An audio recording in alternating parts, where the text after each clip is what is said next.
On today's episode of Green Bay Nation, the Packers are finding ways to win. We'll break down the 7-1 team, and it's time to look ahead to the LA Chargers in a Week 9 matchup on the road.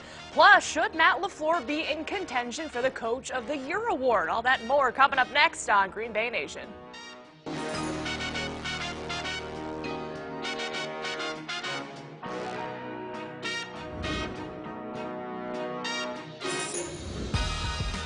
Hello, welcome to Green Bay Nation. Lily Zhao here joining us to chat Packers every single week. Editor-writer for Packer Report and creator of the Pack-A-Day podcast, Andy Herman, right here on my left. And he's a radio host on 107.5 and 1400 The Fan. That is Marcus Eversole down there. Now, guys, I want to preface, at the time that we're taping this show, NFL trade deadline, nothing has happened yet with the Packers, so hang with us. If stuff does indeed happen. It's going to happen in about 10 minutes. Probably, yes. All right, well, on Sunday Night Football, there was a game played. The Packers got their best shot from the Chiefs, even without Patrick Mahomes. Came out victorious 31-24 at Arrowhead Stadium. This team now 7-1, and the guys who really stood out in this game, obviously, the two Aarons. We'll talk about Aaron Rodgers a little bit later, but let's start off with Aaron Jones. Leads the league in touchdowns with 11. His development as a passer has been incredible this season. 2 touchdown catches last week. He's been well utilized in this offense. And, guys, he looks great in it so far. He really does. I mean, what a game he had. And to put it in its simplest terms, Aaron Jones can do a lot of things, and Matt LaFleur knows it. And that's encouraging. It would seem like that goes without saying, taking advantage of what your guys can do. But this is what everybody was so hungry for a year ago under the previous regime. I mean, you think running back, which is his position, you think about running the ball, but you can do so many more things than that. You know, like, you are what your skill set is. I think too often people like pigeonhole players based on the letters next to their name.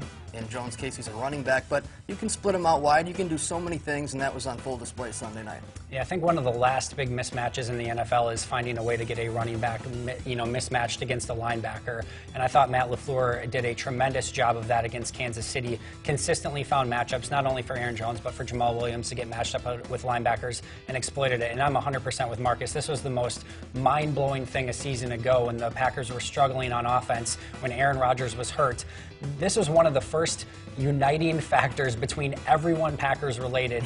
Everyone wanted more Aaron Jones. Aaron Rodgers wanted more Aaron Jones. It seemed like the rest of the players wanted more Aaron Jones. The fans, the pundits, the blowhards, everyone wanted more Aaron Jones, except seemingly Mike McCarthy. And we finally have been seeing more of Aaron Jones, more of a passing presence from him, and it has been a revelation for this offense, especially with Davante Adams out. That's right, and the free Aaron Jones has really been on full display this season. Well, you brought up Davante Adams, and yes, the Packers have played well without him. Aaron Rodgers has been really vintage Aaron Rodgers the last 2 weeks. His stats include 734 yards, 8 touchdowns, no interceptions, 152 quarterback rating the last 2 weeks. He's distributed the ball very, very well, and we saw a couple of those insane throws. Obviously, the one to Jamal Williams in the corner of the end zone. Guys who's playing like vintage Aaron Rodgers. Yeah, and I mean, look at that. In general, they're 4-0 since losing Davante Adams. Nobody knew what the offense was going to look like when Davante got hurt. It's been really good, though. I mean, his 4 games, he's completing 69% of his passes,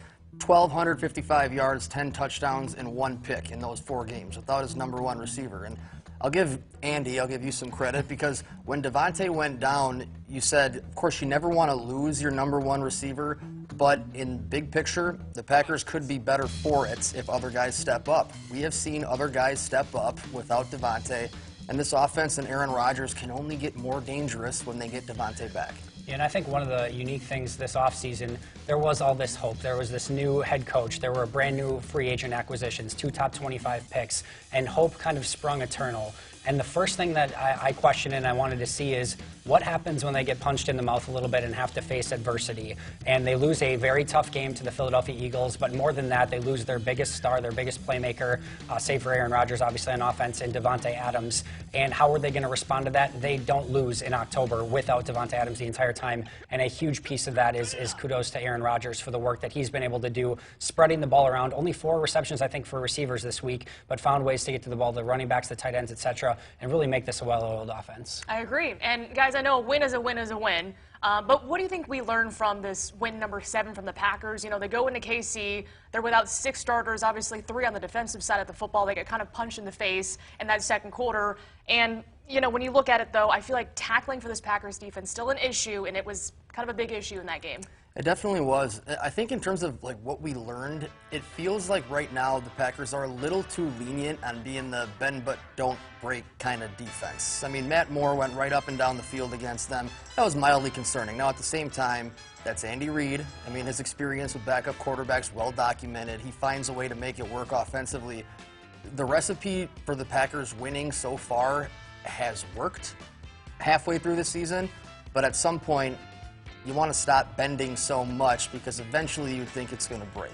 Yeah, and I think what you want to see at some point is also them put together a complete game. We've saw them have defensive games where the defense shines. We've seen them have offensive games where the offense shines. We've seen a little bit of everything. And the biggest thing you want to see is that they find out how they can win each of those different ways. They've had games where they've lost the turnover battle and still found ways to win. So I think that's a good thing. But at some point you want to see them put together that complete game. I think they've played a lot of teams that are hoping that they can still get in the playoffs. I think once they start playing maybe some teams that are a little bit less likely to make the playoffs, maybe they can get some big wins, and that's really what you want to see is them start to have complete games and win more complete efforts all the way through the game. Totally, and I want to quickly talk about the offensive line. I know, Marcus, you brought that up as your key point. Having a clean pocket. Rodgers said he had it the week before, but this time around 5 sacks, a lot of pressure. Kind of what happened, guys, quickly? Well, I think Steve Spagnuolo deserves some credit also. A little bit different on the game plan. In the past, it's like you don't want to blitz Aaron Rodgers. He'll identify it and gash you. Well, the Chiefs were pretty creative in disguising some of those blitzes, showing blitz on one side but bringing it on the other. The O-line was overmatched at some point. Now, Aaron Rodgers was really good, but he's also to blame for a couple of those sacks. So it was a combination of things. Yeah, I think the stats looked a little worse. You had 5 sacks, but you had the one play where Aaron Rodgers held it for forever, was actually good protection on the play. Also another one where he scrambled and got tackled at the line of scrimmage, which is technically a sack. So it looked a little bit worse. I think you saw a really fun chess match between the defensive coordinator as well as Matt LaFleur, and as soon as they started bringing more and more pressure, you saw Aaron Rodgers get some quick passes out. This screen pass that really won the game to Aaron Jones was a great example of that. Pressure up the middle, he got it out quick to the outside, and they were able to exploit the defense that way. So it was a great chess match all the way around. And guys, now that we're kind of more than halfway past the season, which is kind of crazy to say, this team obviously 7-1. You are what your record says, but when you look at this team, do you feel like they have a shot to go deep into January where they currently are now? Obviously, 1 game up on the Vikings, who are suddenly hot in the NFC North, but do you guys think they can make a deep run this year? I think they definitely can. I mean, they're 7-1 halfway through a season. That's a big enough sample size right there. They're a really good team. The only thing I'm still pumping the brakes on is whether or not they're a Super Bowl team. I think the jury's still out, but I don't know that they're not a Super Bowl team. They're a really good football team right now. Yeah, I think there was a long period of time in which if you had number 12 at quarterback, you were always in that conversation. In the last couple of years with some injuries and maybe some stale offense, that wasn't the case. We've seen the last few weeks with that Aaron Rodgers and this specific offense, you've got a puncher's chance every time. Totally agree. Great analysis as always, guys. Well, there's more to come on GBN. And coming up next, Packers go to LA to face the Chargers. We'll chat about that matchup next.